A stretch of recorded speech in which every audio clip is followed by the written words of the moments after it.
Welcome to Stories with MaSusy. I have provided audio for most of the pages here. You might have to pause every once in a while to help your children or students find the answers to some of the questions that I've included.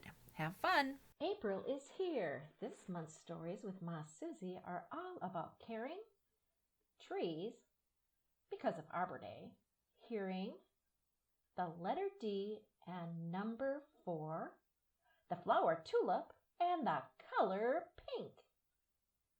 Can you tell me who is caring about the earth and Arbor Day on this page?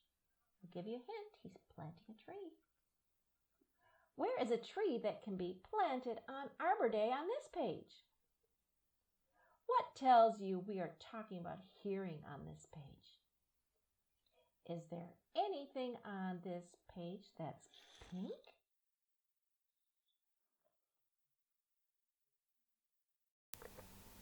Spring is coming. Spring is coming. Flowers will bloom. Snow will turn to rain. Are you ready to splash? Are you ready to play? Yes, let the rain come my way. What will happen in spring? What are those blue splashes on this picture? How many flowers are there in this picture? What color are those flowers? Though April showers will come your way, they bring the flowers that bloom in May. So if it's raining, have no regrets, because it isn't raining rain, you know. It's raining violets. And when you see clouds upon the hills, you soon will see crowds of daffodils. So keep on looking for the bluebird and listening for his song whenever April showers come along. Oh, how I do love trees. On Arbor Day, plant a tree. You'll help so many birds I see. Trees shade our homes and where I play. A lovely place to spend the day. Oh, how I do love trees. The paper in the books I read come from trees as well. Some medicines are made from trees. Now, isn't that so swell? Trees give me good things in the air as I swing so high, or when I climb up branch by branch to get closer to the sky. Oh, how I do love trees. One of our themes this month is caring. Can you care for somebody by sending them a card? Have your teacher or daycare provider or mom or dad print out this sheet. Can you draw some hair on this person to make him or her look like you? Can you circle a gift for this person? A heart, a I love you card, a book, a candy kiss, a hamburger, a surprise present, or a kiss, or something else? Circle that thing and then draw that picture in the hands of this boy or girl. Address it to someone you want to show that you care and write your name as well. Have your mom or dad drop it in the mail to tell them that you're thinking of that special person.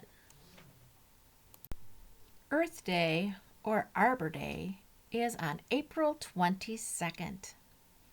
Here is a picture of our earth and a tree growing on it.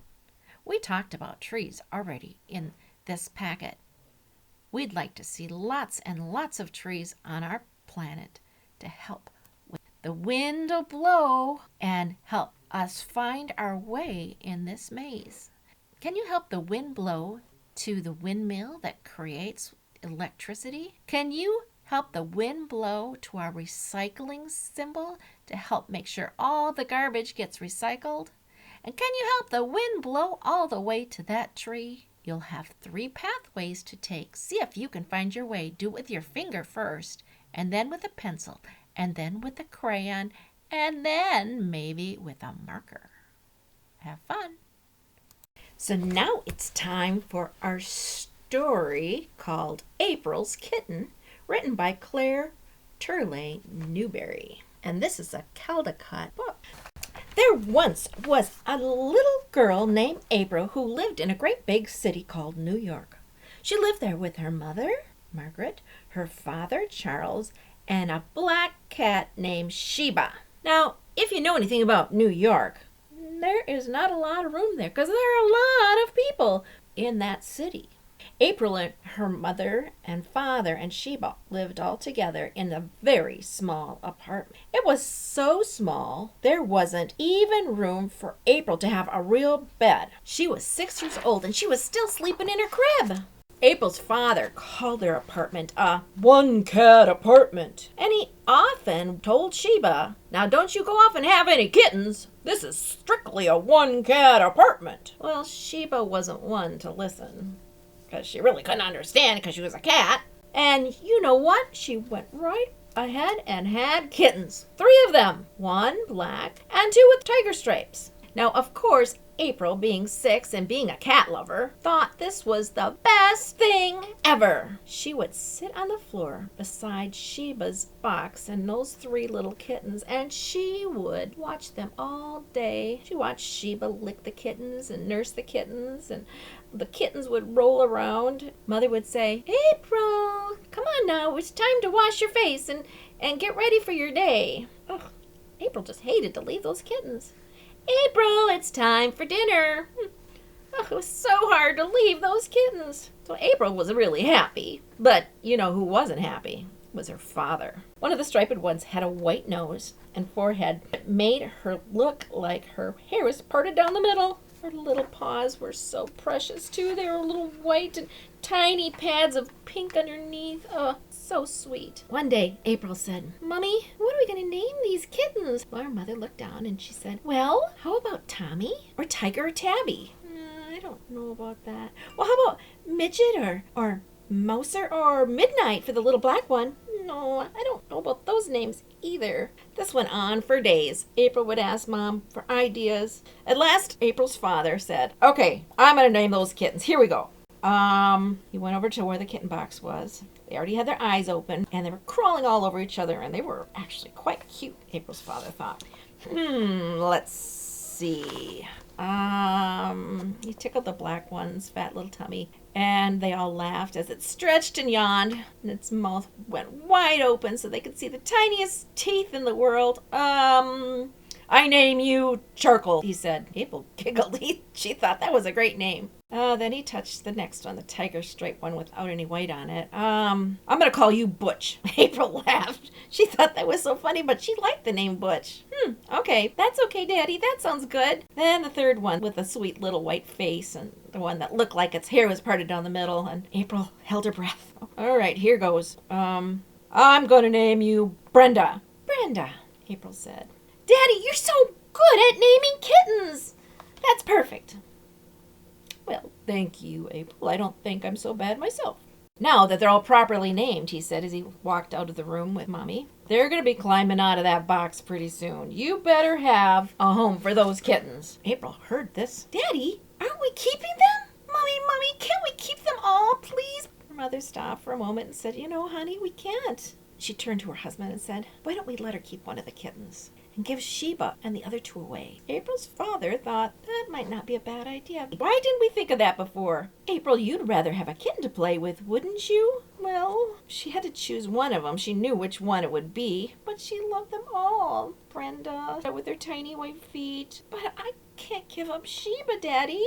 Do we really have to give her away?" "I'm afraid so, dear. You know, April, we can only keep one." April was very sad. "Mommy, what should we do with Sheba?" "Well, maybe Aunt Helen would take her. But if you'd rather keep her and give away the kittens, that's all right too. Just as long as we don't have any more than 1 cat." Well, the next day was very important day. The kittens had their first dish of milk. They didn't know what to do at first. But when Mommy and April pushed their little noses down into the milk, they kind of sneezed a little bit, and they tried to lick. Their little heads kind of bobbed up and down, and pretty soon they were dipping their paws in and spilling the milk all over. So they tried again the next day. Well, they got a little bit better at it. They were learning. Pretty soon they could almost drink as good as their mama cat. Every day they had some milk in a dish, and every day they sneezed and bobbed a little less. One day, a neighbor came by, Mrs. Dalton. She was a friend of April's mother, and she came to tea, and she brought her son with her. "This is Jeffrey, April," said April's mother. The two of the children greeted each other. Pretty soon, Jeffrey tugged at his mother's sleeve. "Mommy, where are the kitties? You said there'd be kitties." Jeffrey was going to take one of them home, Mother explained to April. "And whenever we go to Jeffrey's house, you can play with the kitten again. Won't that be nice?" "Yes, Mommy," answered April in a shy and sad way. They all went into the living room to look at the kittens. "Kitties!" cried Jeffrey. He was only 4. "Oh, Jeffrey!" exclaimed his mother. "Aren't they adorable? Which one do you want? Does it matter which one he picks?" No, why? Of course not," said April's mother. April was scared. She hadn't told her mother how much she loved Brenda, but oh my goodness, she sure hoped Jeffrey wasn't going to pick Brenda. She was too shy to say anything with Mrs. Dalton and Jeffrey right there. She stood close to her mother and waited while they first pet one of the sweet kittens, and then her mother said, "Oh, April's crazy about all of them. You know, we can't have 4 cats in our little apartment." At last, Jeffrey held up little Butch. "I want this kitty," he said. April was so relieved. While they had tea together, April's mother told Mrs. Dalton how to take care of Butch and how to feed him, and Mrs. Dalton promised she'd do everything right to make sure Jeffrey didn't play too hard with him. After tea, visitors went home with Butch tucked snugly under Jeffrey's coat. Well, the next day, Mrs. Elwell came to April's house. Oh, Mrs. Elwell was really fond of kittens and cats, and she had 2 enormous ones already in her apartment. However, having no husband and no children, she naturally had room for more cats. "Wouldn't you like to adopt one of our kittens, Mrs. Ellsworth?" "Well, heavens, no. I already have too many cats. You should see my cat food bill. It's ridiculous." But when she saw Charcoal and Brenda playing hide and seek, "Oh, the sweet little things, little darlings. Oh, they're so precious." And she finally decided she would have to take one after all. May I have either one? Or is there a favorite here in the house?" "Oh, of course. Either one you'd like. April just loves both of them. So whatever you think." Well, finally, she picked up Brenda and then changed her mind and picked up Charcoal and held him against her cheek. "I believe I'll take this one.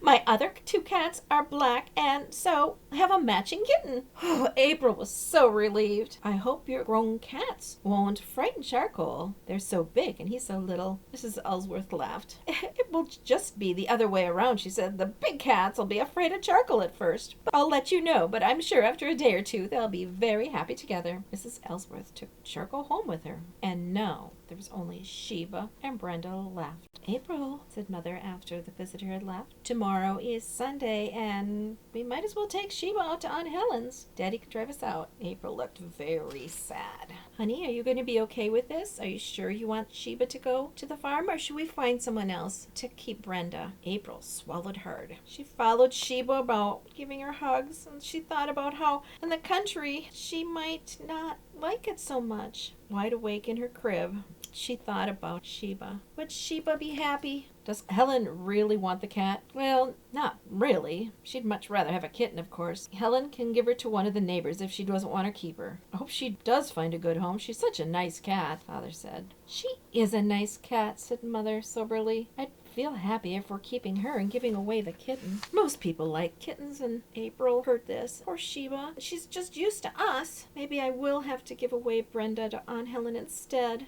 It was time for April's mother and father to go to sleep too, and so she went in and checked on April. "April, why aren't you sleeping, dear?" "I just can't get comfortable. And, oh, Mommy, Aunt Helen can have Brenda. I want Sheba." "All right, dear. We can keep Sheba if you'd rather." She took April out to get a drink of water, and soon April was back in bed, snuggled up, and she went to sleep. As April was falling asleep, Margaret said, "Charles, come here a minute." You need to see this. Charles put down his toothbrush and went to the bedroom. What's the matter? Look, Charles. April is at the very tip and the very top of her crib. We need to get April a new bed. She is way too big for that crib. She's outgrown it. Look at that. Her toes touch the foot. You're right. She certainly can't sleep in that crib any longer. She really has to have a new bed. But we can't get that into this little apartment. There just isn't any room. Well, April's father finally said, then it's simple. We have to move into a larger apartment. We need more room anywhere. We're way too crowded. April sat up. Daddy, if we get a new apartment, what kind will it be? I mean, will it just be another one-cat apartment like this? Or is it possible it could be a... Daddy interrupted. Well, Margaret, what do you think? Should we get a 2-cat apartment this time? I think that's a splendid idea. What this family really needs is a good, roomy 2-cat apartment. What do you think, April? Mommy, I think that would be just perfect. Then it settled to the father with a smile. We'll keep both cats. And tomorrow morning, instead of going to the country to Aunt Helen's, we'll go apartment hunting. April couldn't believe she jumped up in her crib and she hugged both of her parents. And when they tucked her back into bed again, she made up the song for cats. And this is how it went. I purr and I purr and I purr and I purr and I curl up warm. Then April curled up warm and snug and went to sleep.